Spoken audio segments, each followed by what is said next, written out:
Hi, I'm Ruben Saltzman with Structure Tech Home Inspections, and today I'm going to cover the top 5 most common issues that come up during home inspections on Twin Cities houses, and I'll talk about what these things mean for a home buyer.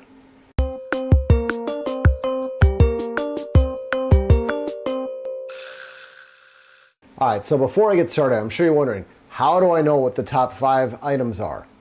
This is a subjective list. If I do this list next week, it could change a little bit, but I decided I'm going to pick out items that show up in our home inspection report summaries. These are kind of the bigger, more important items for people to know about.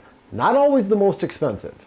So, number 1 is going to be water management issues. This is a huge one, and it's probably the broadest category that I'm talking about in this list because it encompasses a lot of stuff. We're thinking about water that hits the roof, water hitting walls, water not being managed once it gets down to the ground and finding its way into the basement. We're thinking about water leaking in around windows. All of the ways that you're supposed to manage water to make sure that it does not find its way into the house, there's a lot of them. And we report on concerns about water management on just about every home inspection we do.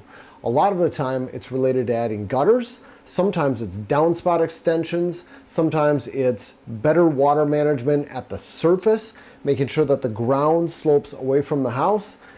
There's a big list of these things, and I dedicated an entire video, this is probably like a 45-minute video I made, just focusing on water management and identifying exterior water intrusion. So basically, if you're buying a house in the Twin Cities and your home inspector talks to you about water management concerns, this is a common item. A lot of other people deal with it. Number 2 on my list is unprotected overhead electric wires. Now, the technical name for those wires coming into the home overhead is going to be called the service drop. And you have these on a lot of old houses in Minneapolis and St. Paul and the surrounding areas. This is before they started burying wires coming into the house.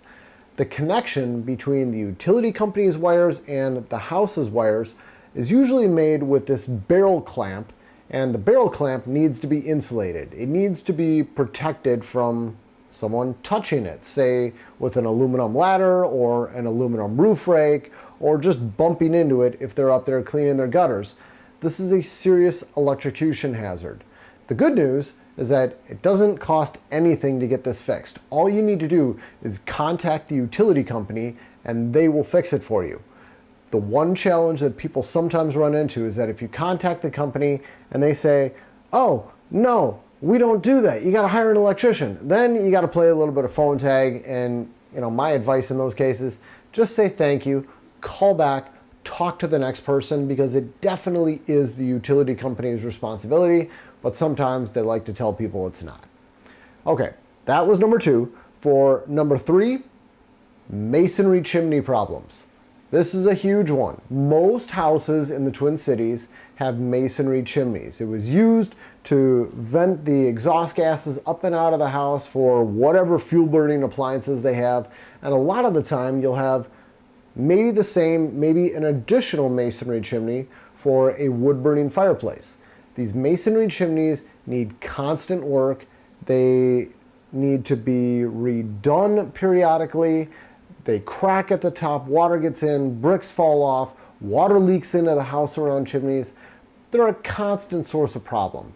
And we find issues with those on just about every home inspection we do. Sometimes it's minor maintenance things. Sometimes it's bigger issues where it's probably more cost effective to have the chimney brought down below the roof line and not used at all.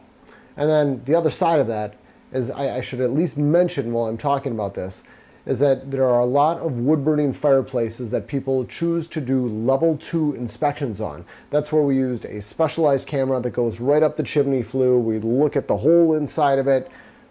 Most of those find problems with the chimneys to the point where we say, we're not recommending you use this wood-burning fireplace until you have these issues fixed. So if you're buying a house that has a wood-burning fireplace, it is a very smart thing to have a level 2 chimney inspection done before you buy the house. Number 4 on my list is gas leaks.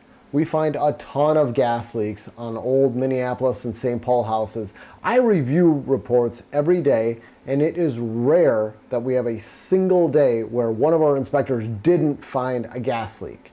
That's how common this is. Now, the good news is that these are usually fairly small leaks. They've been going on for probably years, and nobody has known about it. We identify it, we say, hey, have it fixed. We never say call the utility company and have them shut everything down, because they're never a big deal. Now, good luck convincing anybody of that. I know you got the billboards that says, if you smell gas, get out, and everybody's gonna die and all that stuff. It's not that dramatic. Usually these gas leaks are very minor, but like I said, good luck convincing anybody of that. When people hear gas leak, they think it's a really big deal. And for that reason, we put gas leaks in our report summaries, and we always follow up with some type of courtesy communication to the selling side, letting them know that we found a gas leak. But in most cases, it's a very simple fix for a plumber to come out and correct it. So I don't think it's that big of a deal, but we got to put it in our report summaries. And then number 5 is sewer problems. We find a lot of sewer issues on older houses. At 50% of the home inspections we do sewer inspections. And it changes week to week. One week might be 45%, the next might be 55%, but that number hovers steadily in the 50% mark, where when people are buying old houses, they want to get a specialized sewer inspection. And I think it's a very smart thing to do. I wouldn't consider buying a house of any age without getting a sewer inspection first. When you have a sewer problem, it is the homeowner's responsibility to fix it. And these are typically very expensive fixes. You don't want to get stuck with that. You don't want to have an unknown sewer issue come up year after buying this house, and now you've got some big repairs you got to deal with. So sewer problems, they're very common, and the best thing you can do to avoid running into those is pay someone to do a specialized sewer inspection at the same time as the home inspection. They're not included in standard home inspections. Okay, that makes up my list of the top 5 most common items that we find during home inspections in the Twin Cities, and I am basing my list on the stuff that shows up in our report summaries. I'm Ruben Saltzman with Structure Tech Home Inspections. Thanks for watching. Take care.